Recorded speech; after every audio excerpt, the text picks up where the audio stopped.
So what's the government's response been so far? Well, no different from what it is after every such incident. जो भी संगठन इसमें लिप्त है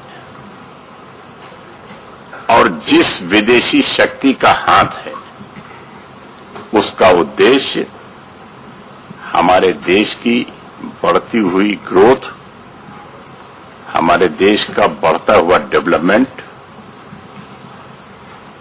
उसको बर्दाश्त नहीं हो रहा है.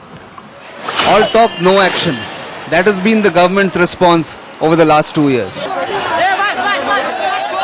Terror attack in Malegaon in November 2006. 38 people died in this attack on a mosque during Friday prayers.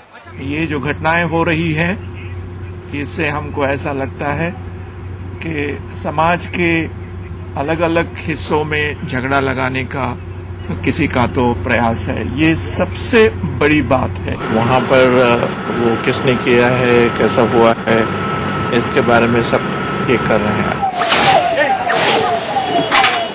3 months later, another attack in Hyderabad in a crowded place.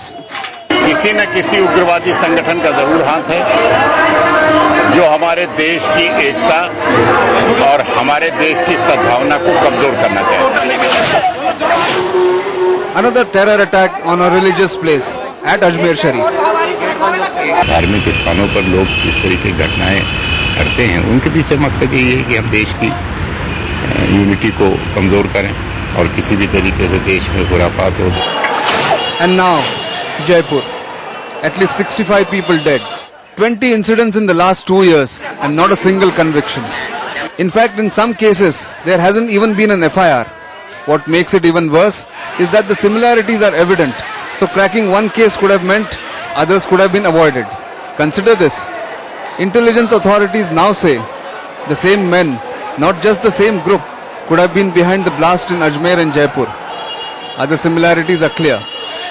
India has more people killed because of terror than in Lebanon or in Israel. Is this because the government is all talk, no action? In New Delhi, Nitin Gokhale for NDTV.